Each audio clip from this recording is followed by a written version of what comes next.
Sir அனைவருக்கும் வணக்கம். தமிழ்நாடு அரசு ரேஷன் கடை பணியாளர் சங்கத்தினுடைய மாநில பொதுச் செயலாளர். என் பெயர் பா தினேஷ்குமார். இந்த செய்தியாளர் அனைவரையும் சந்திக்கிறது நோக்கம் என்ன அப்படின்னா, தமிழகம் முழுவதும் ஏழை மக்களுடைய பசிப்பினியை போக்கி வரும் ரேஷன் கடை பணியாளர்களுடைய கோரிக்கை நிறைவேற்றாமல் உள்ளது. கடந்த எதிர்கட்சியாக இருக்கும் பொழுது திமுக தேர்தல் வாக்குறுதி அளித்தது. அதில் 236வது தேர்தல் வாக்குறுதியாக தமிழகம் முழுவதும் உள்ள ரேஷன் கடைகளை, பல்வேறு துறையின் கீழ் இயங்கக்கூடிய ரேஷன் கடைகளை ஒரு துறையாக கொண்டு வருவோம் என சொன்னார்கள், அறிவித்தார்கள். இன்று வரை தேர்தல் வாக்குறுதியை திமுக அரசு நிறைவேற்றவில்லை. அதனை நிறைவேற்ற வேண்டும். கடந்த காலங்களில் அனைத்து தொழிற்சங்கங்களும் பல போராட்டங்களை நடத்தியது. அப்போதெல்லாம் பணியாளர்களுக்கு ஆதரவாக இருந்துவிட்டு 4.5 வருட காலமாகியும் சொல்லாததை செய்யும் முதல்வர் சொன்னதை ஏன் செய்யவில்லை என்பதுதான் எங்களுடைய கேள்வியாக உள்ளது.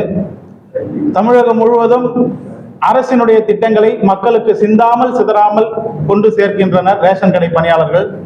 ஆனால் அவர்களது கோரிக்கையில் எந்த விதமான முன்னேற்றமும் இல்லை என்பது எங்களுக்கு மிகுந்த வேதனைக்குரிய செயலாக உள்ளது. அது மட்டுமின்றி தமிழகம் முழுவதும் POS கருவியுடன் ப்ளூடூத் எடைத்தராசோடு இணைத்ததுனால பொதுமக்கள் மிகுந்த சிரமத்தோடு பொருட்களை பெற்று செல்கின்றனர். ஒரு பொருட்களை விநியோகிப்பதற்கு குறைந்தது 15 நிமிடம் ஆகிறது. இதனையும் கண்டுகொள்ளவில்லை. எங்களுக்கு எவ்வாறு பொருட்கள் நாங்கள் பொதுமக்களுக்கு விற்பனை செய்கிறோமோ, அதாவது 1 கிராம் கூட குறைவில்லாமல் நாங்கள் பொதுமக்களுக்கு கொடுத்து வருகிறோம். ஆனால் எங்களுக்கு கிடங்கில் இருந்து வரக்கூடிய பொருட்களையும் POS-இல் எப்படி நாங்கள் விற்பனையை பண்ணுகிறோமோ அதே போல் உள்வரவையும் ஏற்றி கொடுக்க வேண்டும். நுகர்பொருள் வாணிப கழகத்தில் இருந்து எடை குறைவின்றி ரேஷன் கடைகளுக்கு வருவதை எண்ட் டு எண்ட் கணினி மயம் என்கிறார்கள். எண்டில் மட்டும் கணினி மயத்தை வைத்துக் கொண்டு ஆரம்பத்தில் கணினி மயத்தை வைக்கவில்லை. இது ஒரு குறைபாடாக உள்ளது.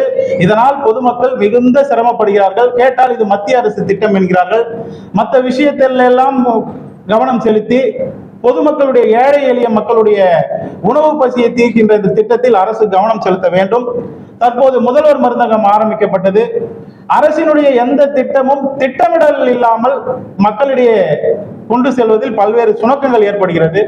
முதல்வர் மருந்தகம் என்று ஆரம்பித்துவிட்டு அது தெருக்களிலும் பல்வேறு இடங்களிலும் வைத்துவிட்டு அது சுகாதாரத்துறை இருக்கு, அவங்க மூலமா பண்ணலாம். இன்னைக்கு கூட்டுறவுத்துறையில ரேஷன் கடைக்கு வேலைக்காரங்க 10வது 12வது மட்டும்தான் முடிச்சுட்டு வராங்க. அவர்களை வைத்து மருந்தகங்கள் நடத்துறாங்க. அதுல மருந்தகங்கள் விற்பனை குறையும் போது ஒரு நாளைக்கு 100 ரூபாய்க்கு பில் போடணும், 200 ரூபாய்க்கு பில் போடணும்னு சொல்லி பணியாளர்களை ரொம்ப துன்பப்படுத்துறாங்க. இந்த மாதிரி முதல்வர் மருந்தகத்துக்கு தனியா ஒரு துறை இருக்கும்போது கூட்டுறவுத்துறைக்கு ஏன் வழங்குறாங்கன்னு தெரியல. இது மட்டும் இல்ல, தோட்டக்கலைத்துறை இருக்கு, ஆனா பண்ணை பசுமை காய்கறி கடை ரேஷன் கடைக்காரர் நடத்துறாங்க. சமூக நலத்துறை இருக்கு, ஆனா காலை உணவு திட்டத்தை ரேஷன் கடைக்காரர் நடத்துறாங்க. வேளாண்மை துறை இருக்கு, ஆனா வேளாண்மைக்கு உண்டான அனைத்தையும் கூட்டுறவுத்துறை தான் பாக்குறாங்க. இப்படி பல்வேறு விதமான விஷயங்களையும் கூட்டுறவுத்துறை தான் நடத்திட்டு வருது. அடுத்தது தற்போது முதலமைச்சருடைய மனதிற்கு ஏற்ற திட்டமான தாய்மானவர் திட்டம். இந்த தாய்மானவர் திட்டம் எதற்காக கொண்டு வரப்பட்டது அப்படின்னா, வயசானவங்களுக்கு வீடு தேடி ரேஷன் பொருளை கொடுக்கிறோம். ஏற்கனவே அதாவது யார் அவங்களை ரெஃபரன்ஸ் பண்றாங்களோ அவங்களுக்கு அங்கீகார சான்று பெற்று பொருட்கள் வழங்கப்பட்டது. அதுல ஏற்கனவே பிராக்சி பில், அதாவது கைரேகை விழாதவங்களுக்கு பிராக்சி பில் போட்டோம். அந்த பிராக்சி பில்லே இருக்கக்கூடாதுன்னு சொல்லிட்டு அதுக்கப்புறம் நெட்ல தனியா ஒரு இதெல்லாம் வசதி எல்லாம் பண்ணாங்க. அப்படி இருக்கும்போது தாய்மானவர் திட்டத்துக்கு வீடு தேடி எடுத்து போய் கொடுக்க வேண்டிய அவசியம் என்ன? யார் விரும்புறாங்களோ, ஏன்னா எவ்வளவு 70 வயசுன்னு இல்லை, குறைந்த வயது இருக்கிறாங்களோ கூட பொருட்கள் பெறணும்னா அவங்களுக்கு ஏதாவது இப்ப எப்படி நம்ம கேஸ் புக் பண்றோமோ அந்த மாதிரி புக்கிங் செய்து கொடுக்கலாம். ஆனா இப்போ நாங்க வீடு வீடா போறதுனால அந்த ஒரு நாள் கடையை நாங்க மூடிட்டு தான் நாங்க வீடு வீடா செல்ல வேண்டிய சூழல் இருக்கு. இதெல்லாம் அரசு கவனத்துல எடுத்துக்கணும். இதெல்லாம் செம்மையா எப்படி பண்ணலாம் அப்படின்னா, இப்ப எல்லாருடைய மொபைல் எண்ணும் அதுல இணைச்சிருக்கிறாங்க. எல்லாமே OTP எல்லா மொபைல்லையுமே இருக்கு. அப்படி யார் பொருள் வாங்க வராங்க இருக்காங்களோ அவங்க எண்ணுக்கு ஓடிபி அமைச்சு கூட இந்த திட்டத்தை மேலும் சிறப்பா செய்ய முடியும்.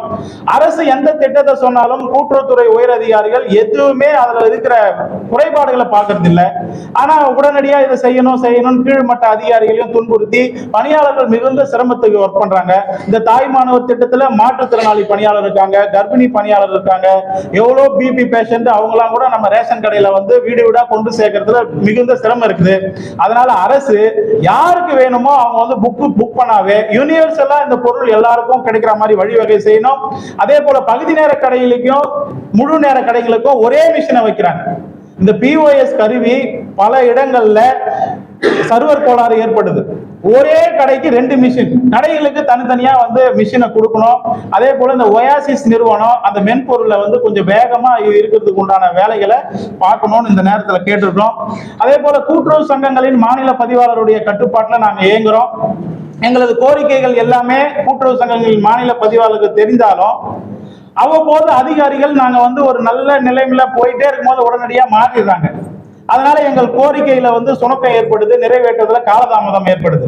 அதனால கூட்டுறவு சங்கங்கள்ல கூடுதல் பதிவாளராக இந்த துறையிலேயே பதவி உயர்வு பெற்று உள்ளவங்களை கூடுதல் பதிவாளரை நியமித்தாங்கன்னா இன்னும் மேலும் மேலும் பணியாளர்களுடைய கோரிக்கை நிறைவேறதுக்கு ஒரு நல்ல வாய்ப்பா இருக்கும்னு இந்த நேரத்தில் கேட்டுக்கொண்டு, அதே போல தமிழகம் முழுவதும் ரேஷன் கடையில மளிகை பொருள் கொள்முதல் பண்றாங்க. ஜேபிசி அப்படின்ற ஜாயிண்ட் பர்ச்சேஸ் கமிட்டி அது மூலம் வந்து ரேஷன் கடையில வந்து மளிகை பொருளை கொள்முதல் பண்றாங்க. அது வெளிப்படைத்தன்மையாவே இல்ல. ஜேபிசினா ஜாயிண்ட் பர்ச்சேஸ் கமிட்டி, ஒரு சிண்டிகேட், அவங்களுக்குள்ள ஒரு 10 பேர் 15 பேர் அமைச்சிட்டு ரேஷன் கடைகளுக்கு தரமில்லாத பொருட்களும் வெளி மார்க்கெட்ல அறிமுகம் இல்லாத பொருட்களும் விற்க சொல்லி பிரச்சனை எழும்போது உங்களோட மாதிரி பத்திரிகையாளர்கிட்ட ரேஷன் கடையில் கட்டாயமாக பொருட்கள் வாங்க வேண்டிய கட்டாயம் இல்லைன்னு ஒரு அறிக்கை மட்டும் விட்டுட்டு இதாலேயே பணியாளர்கள் தான் பாதிக்கப்படுறாங்க. அதனால இந்த ஜாயிண்ட் பர்ச்சேஸ் கமிட்டி ஜேபிசி எல்லாம் ஒழிச்சு வெளிப்படையான கொள்முதலை பண்றதுக்கு கூட்டுறவுத்துறை முன் வர வேண்டும். மேலும் எங்களுடைய கோரிக்கை சம்பந்தமா அனைத்து கட்சிகளுக்கும் நாங்க வந்து கடிதம் எழுதணும். அதுல குறிப்பிட்டு ஒரு 3 சங்கங்கள் 3 அரசியல் கட்சி மட்டும் அவர்களுடைய கண்டனத்தை அரசுக்கு பதிவு செஞ்சாங்க. எடுத்துக்காட்டா பாமக, அமமுக, ஓபிஎஸ் ஐயா அவங்க மட்டும் அறிக்கை கொடுத்தாங்க. ஆனா நாங்க வந்து தினமலர் பத்திரிகையில வந்து அனைத்து தொழிற்சங்க அனைத்து அரசியல் கட்சிக்கும் நாங்க வந்து எங்களது கோரிக்கையை சொன்னோம். தமிழக வெற்றி கழகம் அப்படின்ற அரசியல் கட்சி எல்லாம் வந்து ஒரு பெரிய இஷ்யூவான விஷயங்களை மட்டும் கையில எடுக்கிறாங்களா கண்டி மக்களுக்கு அடிப்படையில வேலை செய்கிற இந்த பணியாளருடைய பிரச்சனை எல்லாம் கையில் எடுத்து பொதுமக்களுடைய பிரச்சனைகளையும் இப்படி மக்களுடைய ஒன்றி இருக்கிற பணியாளருடைய பிரச்சனையும் எடுத்து பேசணும்னு இந்த வாயிலா கேட்டிருக்கோம். அதே போல மாண்புமிகு எதிர்கட்சி தலைவர் அவர்களும் எங்களது கோரிக்கையில கவனம் செலுத்தணும். கடந்த ஆட்சியில எங்களுக்கு கடைசியா 2021 பிப்ரவரியில கடந்த ஆட்சியில ஒரு ஊதிய உயர்வு வழங்கினாங்க. இன்னைக்கு வரைக்கும் எங்களுக்கு ஊதிய உயர்வு சம்பந்தமா எதுவுமே சொல்லல. இந்த ஆட்சி வரணும்னு நாங்க ரொம்ப விருப்பப்பட்டோம். உங்களுடன் ஸ்டாலின் முகாம்ல எல்லாம் எங்களது கோரிக்கையை கொண்டு போய் கொடுத்தோம். நாங்க எப்பவுமே முதல்வர் கூட இருக்கணும்னு தான் நாங்க ஓட்டு போட்டு வர வச்சோம். ஆனா எங்களுக்கு இந்த மாதிரி வந்து ஒரு அநீதி இந்த அரசை இழக்குன்னு நாங்க நினைச்சு கூட பார்க்கல. இனி வரும் ஒரு 6 மாத காலம் இருக்கு. தயவு செய்து மாண்புமிகு அமைச்சர் பெருமக்களும் முதல்வருடைய கவனத்துக்கு நேரடியாக கொண்டு சென்று எங்களது வாழ்வாதார கோரிக்கையான தனித்துறைய ஊதியத்தை கொடுக்கணும்னு இந்த பத்திரிகையாளர் சந்திப்பு வழங்க கேட்டுக்கொண்டு, தவறும் பட்சத்துல வருகின்ற 12/9/2025 அன்று எங்களது கோரிக்கை நிறைவேறும் வரை கூட்டுறவு சங்கங்களின் மாநில பதிவாளர் அலுவலகத்திலேயே காத்திருப்பு போராட்டம் நடைபெற வந்து எங்க சங்கம் வந்து முடிவு செய்துள்ளது. அதனை இந்த பத்திரிகையாளர் வாயிலாக தெரிவித்துக் கொள்கிறோம். மேலும் எங்களுக்கு வந்து ஊதியம் குறித்து மாநில தலைவர் எங்களுடைய வாழ்வாதார கோரிக்கையான ஊதியத்தை பெற வேண்டிய கட்டாய காலத்தில் இப்பொழுது இருக்கிறோம். ஏனென்றால் மாத ஊதியம் 50 ரூபாய் அளவில் வழங்கப்பட்டு இன்றைய தினம் தொகுப்பூதியம் ஒரு வருடத்துக்கு 6,780 என்ற நிலையில் ஒரு வருடம் முடிந்தபின் 12,300 ரூபாய் ஊதியம் பெறுகிற பணியாளர் என்ற நிலையில் பணிபுரிந்து வருகிறார். அவருடைய அந்த ஊதியமானது அவருடைய வாழ்க்கை தரத்துக்கோ வாழ்க்கை வாழ்வதற்கோ வாழ்வாதாரத்தை பெருக்குவதற்கோ இல்லை என்பதை தெரிவித்து எங்களுக்கு உடனடியாக ஊதியம் வழங்க வேண்டும் என்ற கோரிக்கையின் அடிப்படையிலே ஊதியம் வழங்குவதற்கு காலக்கெடு எதுவும் அரசாங்கம் நிர்ணயம் பண்ணவில்லை. 3 வருடத்துக்கு ஒரு முறையோ 1 வருடத்துக்கு ஒரு முறையோ 5 வருடத்துக்கு ஒரு முறையோ அரசாங்கம் காலக்கெடுவை நிர்ணயிக்கவில்லை. இப்பொழுது ஊதியம் அறிவித்து சுமார் 4 ஆண்டுகள் முடிந்து விட்டது. இன்னும் 6 மாதம் இந்த அரசாங்கம் பதவியில் இருக்கும்.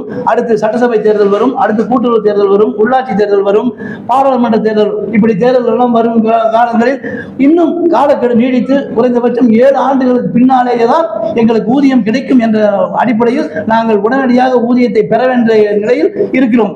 எங்களுக்கு பணியாளர் ஊதியம் குறித்து நாங்கள் என்ன கேட்கிறோம்னா, எங்களை 8வது ஊதிய கமிஷன்ல சேரு, இல்லைன்னா கூட்டுறவு சங்க பணியாளர்கள் கொடுக்கிற மாதிரி டோல் 3 செட்டில்மெண்ட் போட்டு கொடு, இல்ல டிஎன்சிசிக்கு இணையான சம்பளத்தை எங்களுக்கு கொடுக்கணும்னு கேட்கிறோம். அடுத்து எப்பவுமே எங்களுக்கு ஊதிய கமிட்டி அமைப்பாங்க. அந்த ஊதிய கமிட்டியில ஏசியில் உட்கார்ந்து பேசி ஒரு முடிவு பண்ணி எதையோ சொல்லிட்டு போயிடுவாங்க. ஆனா நாங்க இப்ப என்ன டிமாண்ட் வைக்கிறோம்னா, அந்த ஊதிய குழு கமிட்டியில எங்களுடைய பணியாளர் ஒருவரை வைக்கணும். இது எல்லாம் செய்யறதுக்கு லேட் ஆகும். ஊதிய குழு அறிவிச்சு அவங்க முடிவு பண்ணி அதை வெளியே சொல்றதுக்கு லேட் ஆகிறதுக்கான இன்றைய தினம் என்ன விலைவாசி புள்ளிகளுக்கு ஏற்ப, கல்வி தகுதிக்கு ஏற்ப குறைந்தபட்ச ஊதியம் என்னமோ அந்த ஊதியத்தை வழங்கணும். நான் இந்த பத்திரிகையாளர் வாயிலாக கேட்டுட்டு இந்த கோரிக்கைகள் நிறைவேறாத வகையில் 12/9/2025 மாநிலம் தழுவிய காத்திருப்பு போராட்டம் சென்னை பதிவாளர் அலுவலகத்தில் நடைபெறும் என்பதை தெரிவித்துக் கொள்கிறேன். ஜி. ராஜேந்திரன், மாநில தலைவர்.